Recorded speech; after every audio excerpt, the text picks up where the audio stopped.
Hello my dears, happy Monday. To anyone who is new here, hiya! My name is Sydney, I am autistic, disabled, and gay, and I make videos about that stuff. Also songs? Anyway, happy Autism Awareness and Acceptance Month. Something the autistic community both loves and dreads because of the amount of misinformation and performative activism that comes along with it. I have decided to rebrand it as Autism Pride Month in my head, and it's made things a lot more fun. Anyway, thank you for choosing to spend some of this month with me and being willing to learn about autism. It truly means a lot that I can even make a teensy bit of the world a little bit better. Also, if you aren't subscribed to me or haven't seen the notification pop up from last week, I have a new music video coming out this Saturday at 2 p.m. Eastern Standard Time, and I fully expect you to be there. Okay, let's get into the reason that you are all here today. Special interests. Also occasionally abbreviated as SPINS, which, frankly, I would like this to catch on a little more because for some reason it makes me really happy. I think it's cute? I don't know. Anyway, what is a special interest? Well, let's head back in time to one of my very first videos for the basic answer. The second category of symptoms is restricted repetitive patterns of behavior, interests, or activities as manifested by at least two of the following, currently or by history. The next section is special interests, which are also comforting. Some stereotypical autistic special interests include trains, math, dinosaurs, cars, and memorizing bus schedules. These are also often known as hyperfixations, not just I'm super interested in this thing, but I cannot stop thinking about said thing, I've forgotten to eat /sleep /pee because of the depth of my interest, and I can focus on nothing else. They're a blessing on so many levels, but also a bit of a curse. My special interests include linguistics, sharks, ASL and deaf culture, Disney, World War II, historical fashion, the Russian Revolution, Broadway, psychology, and music. I also have some combo ones, such as the psychology of revolutions and Disney history. And I will happily talk about all of the above for a while, but we don't have time for that today, so moving on. Thanks, Past Sydney. Good work. Also, I'm glad that you decided to get a new camera. Yeah. Anyway, a lot of neurotypical people try to understand special interests by relating them to their own hobbies and thinking of them that way. But it's more than just a hobby. It's more of an obsession. We read every article about a thing, we buy all the merchandise, when we are engaging with it, we're thinking about it, and a special interest is just all-consuming.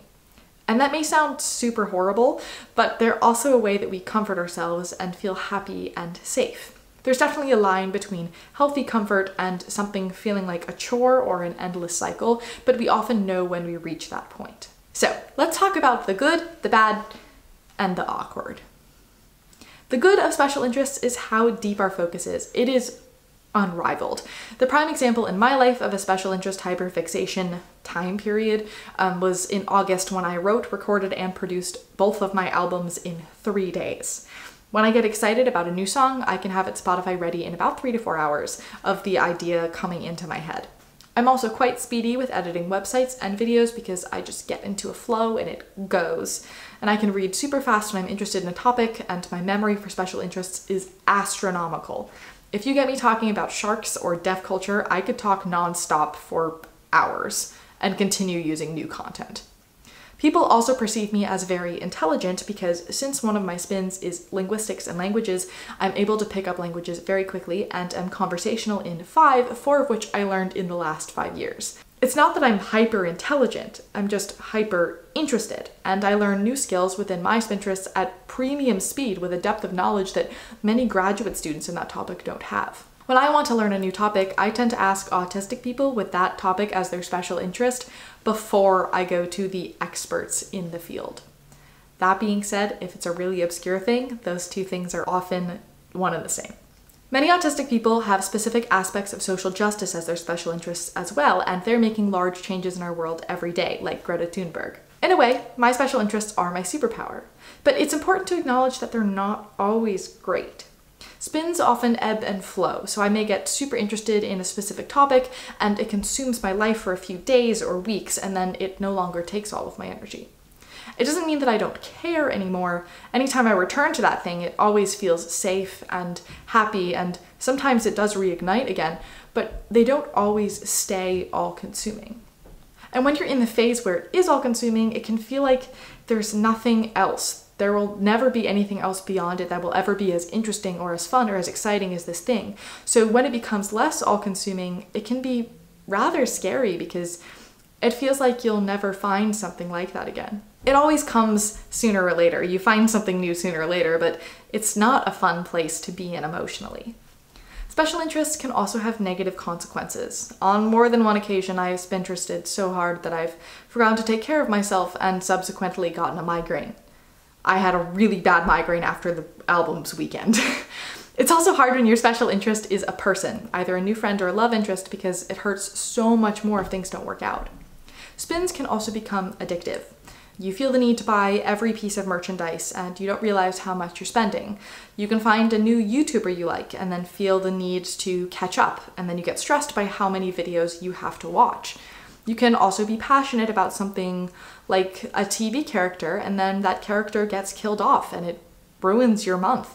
Your special interest can also be a specific sport and then you end up exercising too much and that has negative consequences. And I could go on. It's important to acknowledge that special interests can often appear to be addictions from the start. That doesn't mean that they are, so don't try to deter somebody from something that they are passionate about just because it seems bad to you. Instead, gently check in with us about our budget or our calorie count for the day, or if we've slept. Listen to us grieve that character and understand that it does feel like killing off a part of ourselves. Remind us that a new special interest will come along when we're feeling a little lost. Understand that while it may be just a phase, it's still an important phase, and it's incredibly important to us. Also, let us info dump. Please let us info dump. It's more or less the human equivalent of when you pat a dog's head and then they become your best friend forever.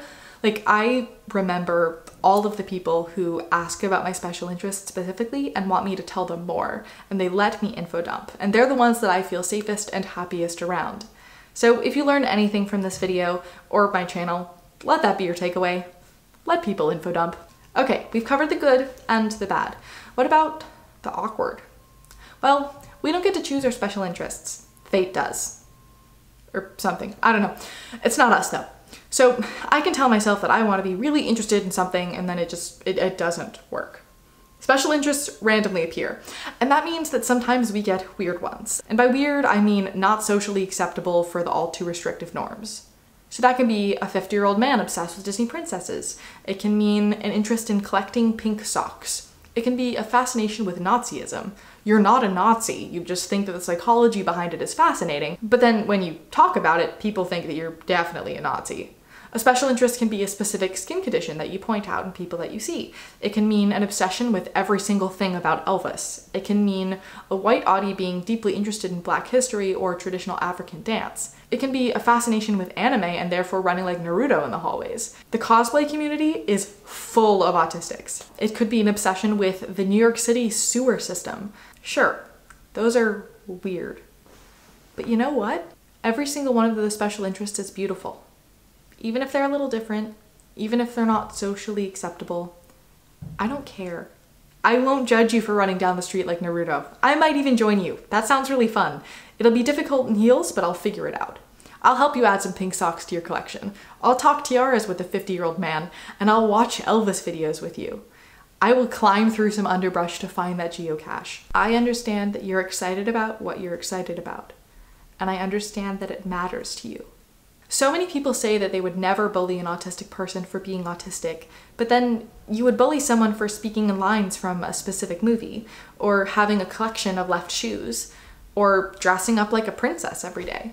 Because it's weird. Because it's different from the norm. But it's not causing any harm to you, so why would you tease somebody about that? Now, it can be a bit tricky when somebody's special interests aren't politically correct. But we genuinely never mean to hurt anyone or make anybody uncomfortable. If things come out of our mouths in a hurtful way, please understand that we don't mean them that way and kindly explain for us a way to say the thing in a kinder and more inclusive way. The last thing that we want to do is hurt people. So support us in our interests. Even if they seem odd and unimportant to you, they're everything to us. They're pieces of who we are. And telling us that an interest of ours is stupid or bad feels like you're telling us that we're stupid or bad. So let us info dump. Ask us questions. Be accepting. When it comes down to it, special interests are the purest form of joy. They're beautiful.